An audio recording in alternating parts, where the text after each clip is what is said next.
Hello বন্ধুরা, আসসালামু আলাইকুম। এই বৃষ্টিতে প্রত্যেক মানুষের স্মৃতি বিজড়িত রয়েছে। আপনার কি স্মৃতি রয়েছে অবশ্যই কমেন্টে বলে যাবেন। আপনি কি কখনো বৃষ্টিতে ভিজে বিলে, খালে, নদীতে, পুকুরে বা বাড়ির আঙিনায় কখনো মাছ ধরেছেন? এই মুষলধারে বৃষ্টিতে ভিজে কি আপনি কখনো অসুস্থ হয়েছেন?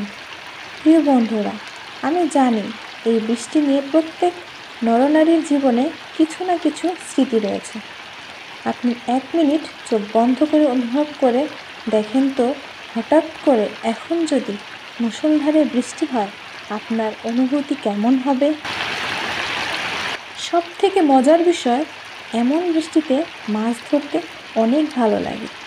আপনি কি কখনো বৃষ্টিতে ভিজে মাছ ধরেছেন? যদি ধরে থাকেন তাহলে কি কি মাছ ধরেছেন, মাছের নাম অবশ্যই কমেন্টে উল্লেখ করবেন। বন্ধুরা, বৃষ্টির সময় আপনার বাড়ির আঙিনায় কি মাছ লাফালাফি করে? অবশ্যই বলবেন। এবং বৃষ্টির সময় যারা শহর অথবা গ্রামের উঁচু উঁচু বিল্ডিংয়ে থাকেন, জানালা দিয়ে নিচে তাকালে কেমন অনুভূতি হয়? বৃষ্টি নিয়ে গল্প। এই ভিডিওটি ভালো লাগলে অবশ্যই একটি লাইক দিবেন এবং এই রিলেটেড পরবর্তী ভিডিও পাওয়ার জন্য চ্যানেলটি সাবস্ক্রাইব করে পাশে থাকবেন।